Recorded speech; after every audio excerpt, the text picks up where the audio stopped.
In this video, we're taking a look at some examples of types of books that are more difficult to sell. I think this is a great video for seasoned collectors as a good reminder, and an excellent video for new collectors to find some potential pitfalls to avoid and help you be a wiser investor, collector, and speculator, because that's what this channel is all about. If that kind of content interests you, make sure to hit subscribe, leave a comment and a like down below, and it'll enter you to win our monthly giveaway for a free CGC graded slab. We also have a monthly giveaway over at brycecomics.com if you sign up for the newsletter. And make sure to follow me over on Whatnot. There's a link down in the description for $15 towards your first purchase. We have some amazing slab shows lined up and some raw book shows over on Whatnot. So use that link if you're new to Whatnot. Come by and pick up a free book, because I always have books in the Buy It Now for $15 over on Whatnot. And lastly, follow me on Instagram for trades for grails and other fresh content over there. And with that said, let's hop into the computer. We're going to go to my website and just sort by date and see some books that have been sticking around and see if we can put them into categories and come up with some final categories. At the end of the video, I'll wrap it all up with some key takeaways. Here we are at brycecomics.com. I'm going to go up here to shop and all products. We're going to take a look at what's in stock and what has been sticking around and see if we can find some reasons why or some lessons to be learned. If we go to the sort tab here, you can always sort by date, new to old. This will show you the newest stuff that just came out. And in this case, we're going to go date old to new and see the stuff that's been on the site the longest. And the first thing I want to talk about here is these Thrawn variants. These are non-9.8 modern key issues. That's the first category we're going to look at that are sometimes a tougher sale. Even though, and spoiler alert, if you have not seen the most recent episode of Ahsoka, there is a spoiler coming. I'll give you 3 seconds. 1, 2, 3. We just got Thrawn on the screen, and still these books are sticking around even though they are priced under the most recent sales. And I always offer the discount code of 10% off if you use code COLLECT10. And I even had a discount code that went out for 20% off, which I do from time to time when there's no new inventory or I have a new collection coming in. Sometimes I'll send out a discount code for 20% off to kind of clear out some stuff. Make sure you're signed up for the newsletter here. You can sign up right here at the bottom of the website by entering your email so you don't miss out on those discount codes. So Thrawn, Star Wars Thrawn had a 6-issue run that detailed the origin of Thrawn, and each of them had a variant edition, I believe just 1 in 25 for each issue, that are very valuable because of how rare they are. If we go to GP analysis and look at recent sales, the 9.8 of this variant right here sold for $480. The 9.6 variant edition last sale was $150 back in February. And I have this one listed for $140. So even with it less than the most recent sale and the 20% off, it's still sticking around. And I'm actually very surprised since Thrawn just hit the screen. But the reason for this is that they are not 9.8s. And if they were 9.8s, I'm confident that they would have sold a while ago. The next issue that I want to look at here is non-key issues, okay? Non-key issue books. It doesn't necessarily matter if it's Marvel or DC. I'll show you a couple examples of both. Just non-key issues tend to be slower movers. This one in particular, Wonder Woman 240 and a 9.8 white pages from 1978. I have it listed for $209. And if we go and look at the most recent sale on GPA, the most recent sale was $225 back in 2018. And I have it listed for $209, and even with the 20% off, it would have been substantially less than the most recent sale. Now, the issue with this here is that this book, I mean, there's only like 30 copies on the census, and it's because it's not a key issue book. There's just not a lot of people getting this book graded. It's not that this book is particularly scarce. It's just not a key issue book. So this 225 sale may have been a high sale, but look, even back in 2012, there was a sale of $160. So I can't be too far off with my price of $209. And this is just one that will probably stick around for a while and eventually will find a hold. The reason non-key issues take longer to sell is you have a smaller buyer pool. Everybody wants the key issues, obviously, but who's going to buy the non-key issues, especially if it's fairly expensive? I think it narrows it down to two groups of people. One is run fillers, and run fillers for Wonder Woman don't necessarily need a $200 9.8. They could actually probably pick up 20 copies of this run for that price and fill their run. So run fillers aren't necessarily even going to be interested in this. And the next possible buyer is somebody who will buy something just because it's a good deal. And if that means it's going to have to be quite a bit less than FMV. So it makes sense why non-key issues stick around a little bit longer. Just to give an example of some Marvel comics that have the same problem, even these Incredible Hulk non-key issues, this one's actually from a Pedigree that's listed at fair market value with the 20% off, still didn't sell. This one is a non-key issue Incredible Hulk. Just slow mover. So it's not just DC, although DC is kind of like a double whammy as far as slow sales for non-key issues. The next type I want to look at is DC in general. Now, I couldn't make this video without talking about the reality from a dealer's perspective is that DC issues take a little bit longer to sell than Marvel, with the exception of a few super hot key issues, which I actually just highlighted in a recent video. There are super hot DC issues as well, but in general, DC takes a little bit longer to sell. This one, for example, Batman Cacophony #3. This is the 1 in 25 Bill Sienkiewicz variant cover that has this amazing art. Joker taking a sword to the chest here, and it says Mist. It's just an awesome cover. The last sale was $200. I have it listed for $200 with the 20% off, still didn't sell. So it just takes a little bit longer to move. But here's one that actually surprises me that it hasn't sold as far as DC. This is a key issue DC comic.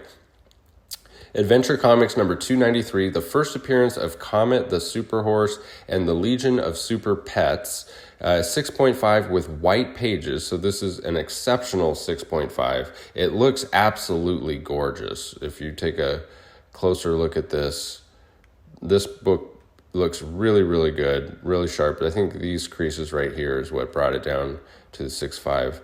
Amongst other things, I'm sure, but the white pages is a nice addition. And if you look over on GPA and see the most recent sale was $195 for a 6.5. So I have this listed at $189, so it's already under FMV. It's always got that 10% off available if you use code COLLECTED, and then even when I had the 20% off, still no takers on this book. So these adventure comics, DC, even if they're keys, they tend to be slower movers. The next category I want to look at is independent comics. So independent comics, again, this just comes back to a smaller buyer pool. And that's, all of this can be explained by supply and demand. And with underground comics like this Zap comic, or these independent comics like this Rick and Morty, or this Skybound Presents glow-in-the-dark variant, they're all going to have a smaller buyer pool, and that's just something to keep in mind.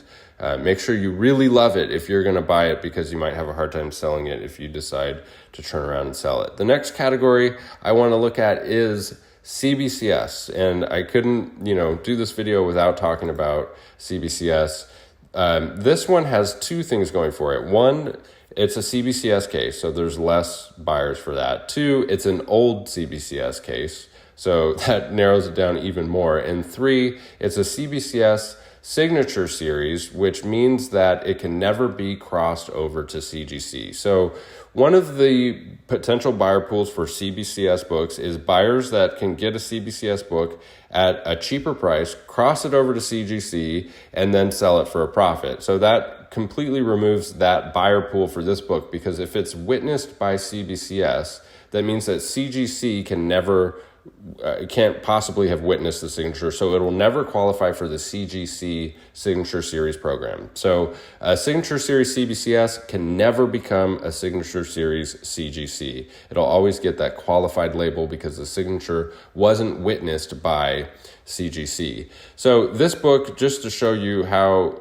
drastic the price difference is, the Audacity variant here sold this month, September of 2023, for $500 in a CGC 9.8. I have it listed for $400 in a CBCS, and it's signed. So $100 less, 20% off, and then I offered 20% off and still no takers. So even with 40% off, this book didn't sell. And this book absolutely would have sold already if it was a CGC copy. So love it or hate it, there is a price difference between CBCS and CGC books. CGC always garners a premium over CBCS, I mean, with very few exceptions.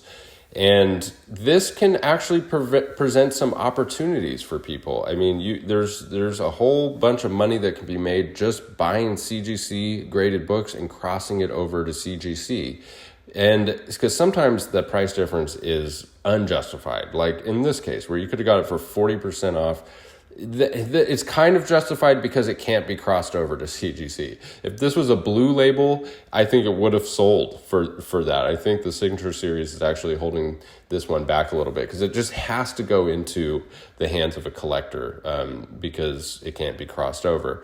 So there's an opportunity to buy CBCS graded books, cross them over to CGC, and the value goes up. Now, what you have to be really careful about is modern books, and not necessarily because of the difference in grading between CBCS and CGC, because there are generously graded CGC books and there are generously graded CBCS, and it goes both ways. Just the difference between a 9.8 and a 9.6 is so small that you always run the risk of getting a 9.6 if you crack out and cross over a CBCS 9.8. Even if it's graded correctly, it's a CBCS 9.8, it's a solid 9.8. It's so easy to put a tiny little spine tick on it, or CGC when, during shipping or during handling. It's so easy for it to pick up that tiny little defect that makes it a 9.6. So there's a big risk with that. When you get into the more mid grades, that's where there's more opportunity. Say this was a Silver Age book graded by CBCS at like a 6.0. There's, if you know a thing or two about grading, you can find some great opportunities and find a CBCS graded 6.0 that hasn't been pressed or cleaned, that has the potential to become a CGC 8.0.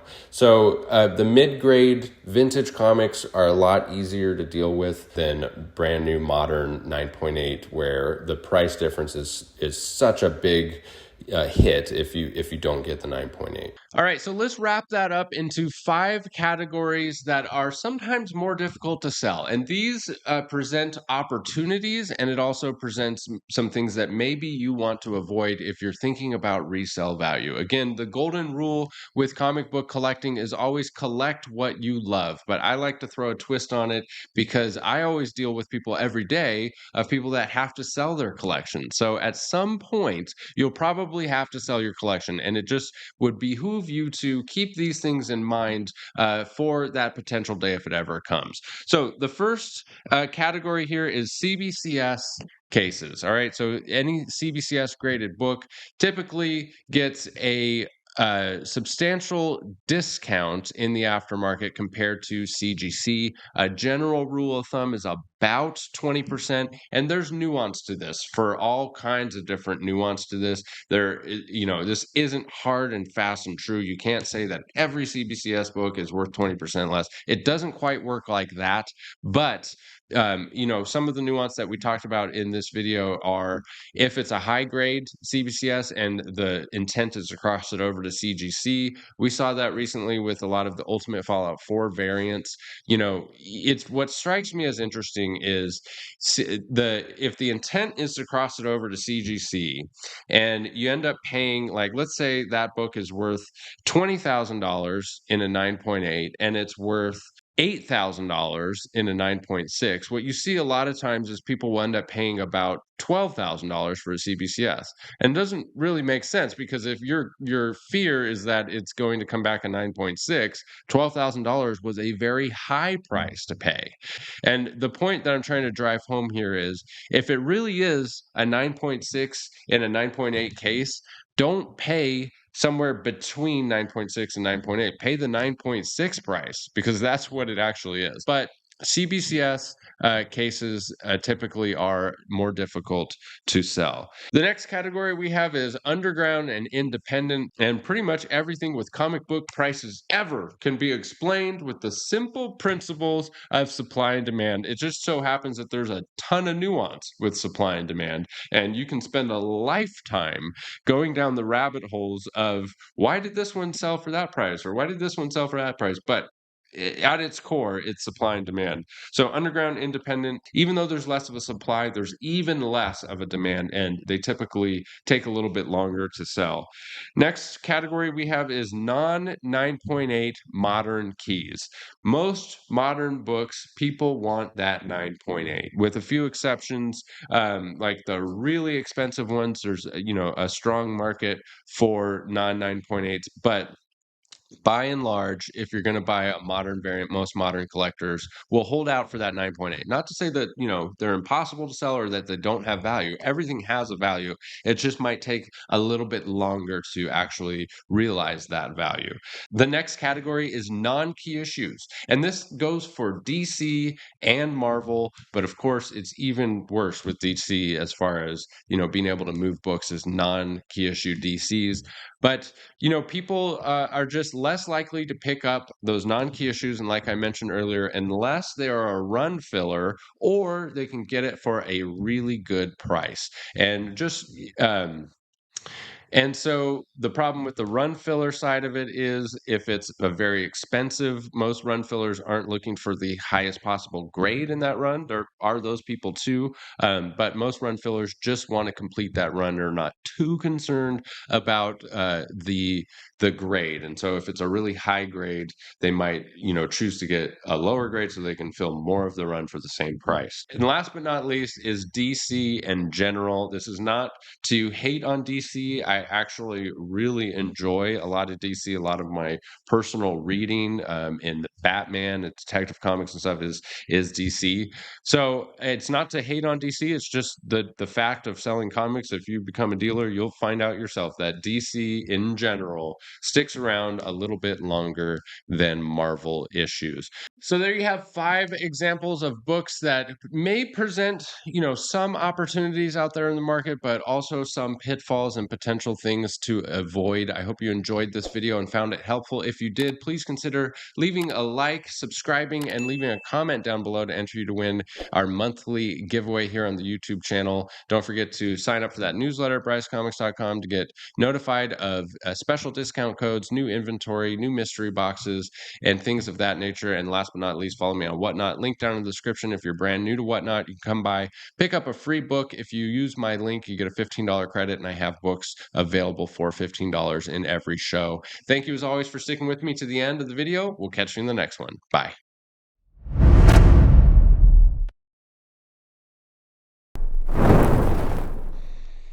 I think that's good. And